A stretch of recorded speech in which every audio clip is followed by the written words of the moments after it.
Olá pessoal, sejam bem-vindos a mais um videocast da AF Oncologia, hoje com o tema de uro-oncologia. Nosso objetivo aqui hoje é tanto discutir os dados, os principais dados que foram consolidados nos últimos meses, mas também com olhar para o futuro, o que a gente espera dos próximos meses em 2026. Para isso, então, eu estou com o Dr. Rafael Abduch, que é nosso subespecialista em uro-oncologia. E para ficar um pouco mais didático, né, Rafael? A gente dividiu em blocos, então bexiga, próstata e depois vem então rim e testículo. Então, para a gente começar, vamos começar com bexiga, acho que um dos principais destaques aqui na uro-oncologia, né? Perfeito, Nath.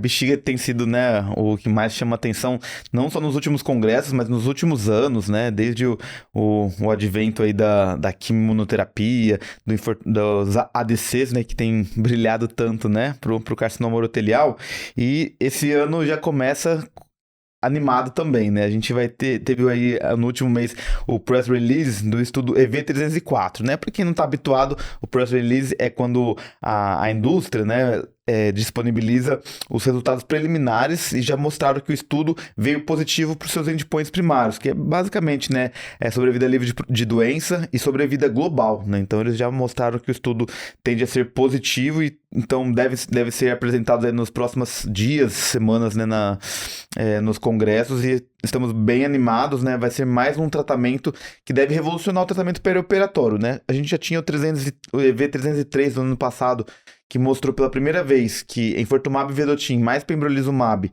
no tratamento perioperatório de bexiga foi superior à cistectomia, que é no caso dos pacientes com platina inelegíveis, mas ficava a pergunta, será que essa combinação tem se mostrado tão potente e eficaz no carcinoma urotelial, ela também é capaz de suplantar a platina, né, que a gente sempre teve como nosso backbone no tratamento neoadjuvante, principalmente, e os estudos mostraram-se positivo. Resta agora a gente avaliar os detalhes para a gente entender a magnitude disso, e provavelmente deve virar padrão, né, e a gente vai acabar até perdendo um pouco dessa tradicional classificação se é platina inelegível ou elegível, justamente porque o tratamento tende a se consolidar como enfortumab mais pembro, né? E continuando em carcinoma urotelial, a gente está nas eras do ctDNAs, né? A gente fez uma série até de posts para quem quiser conferir também, no nosso canal, falando bastante sobre ctDNA em carcinoma urotelial. Então, assim, para quem ainda não pegou o conceito também, rapidamente, é basicamente você avaliar os fragmentos de DNA circulantes, né? Então, o DNA circulante, uma forma de você fazer um exame de sangue que consiga detectar moléculas ou frações do tumor, e ela se correlaciona, pelo menos em carcinoma urotelial, com prognóstico, né? A gente já tinha estudos de subanálise, de outros estudos fase 3, mas a gente teve na ESMO do ano passado, o IMvigor 011, que mostrou de fato que os pacientes que eram ctDNA positivos e eram tratados com a atezolizumab, eles tiveram ganho de sobrevida global, né? Então, a grande questão é que o IMvigor ele era um cenário de que o paciente não fazia um tratamento com imunoterapia previamente. E hoje em dia a gente já tem bem consolidado, seja com enfortumab vedotin mais pembro ou o Niagara, né, que é o durvalumab mais químio, a imunoterapia neoadjuvante. Então, vai ser difícil de achar esse paciente que vem que vem sem uso da imunoterapia no esquema neoadjuvante. Mas é uma prova de conceito que a gente vai acabar vendo agora as atualizações desse estudo. Foi um estudo que foi publicado no New England no final do ano passado, né, em dezembro. Então, mostrou pra gente aí uma consolidação dessa tecnologia. E nessa esteira, né, eu aproveito já para citar outros dois estudos que não foi o principal fator, o ctDNA, mas a gente vai conhecer os dados de subanálise, né? O Niagara, que eu acabei de citar, que é os pacientes que faziam gemcitabina mais platina mais durvalumab, a gente vai conhecer, ele foi um estudo positivo para sobrevida global também, comparado somente com um tratamento baseado em platina, e agora a gente vai conhecer se os pacientes que foram para cistectomia, pós-tratamento neoadjuvante, se o ctDNA positivo também se correlacionou com o pior prognóstico. A gente ainda não consegue falar em descalonamento de tratamento, porque o estudo não foi feito para isso, mas com certeza vai gerar hipóteses do quanto que a gente pode estar diante, né, de uma tecnologia que pode, no futuro, eu diria até no curto prazo, na forma que vem avançando, né, os estudos, determinar para a gente um descalonamento de tratamento. Tá? E o RETAIN 2, que é um estudo, na verdade, que foi apresentado no ano passado, que é um estudo fase 2, que era basicamente pacientes eram submetidos a uma neoadjuvância, né, com químio no Retain 1 e químio mais imuno no Retain 2, que a gente avaliava se eles poderiam seguir por um protocolo de preservação de bexiga, né? Tinha todo um desenho do estudo para a gente avaliar a parte molecular e de resposta patológica, mas a gente vai ver agora com ctDNA, né? Se essa análise molecular corresponde também ao clearance, né, de ctDNA que a gente fala, quando ele é positivo e ele vira negativo, e o quanto que os pacientes que já têm um ctDNA negativo, eles podem omitir, de repente, a cistectomia, que a gente sabe, né, no dia a dia, no nosso consultório, o que os pacientes ficam mais apreensivos quando tem o diagnóstico de um carcinoma urotelial é pela cistectomia, né? É por, de repente, ter que fazer ou uma neobexiga ou usar dispositivos urinários. Então a gente sabe que isso tem uma alteração de qualidade de vida significativa. Então eu imagino que a gente vai cada vez mais consolidar o caminho para descalonar o tratamento com o ctDNA, né?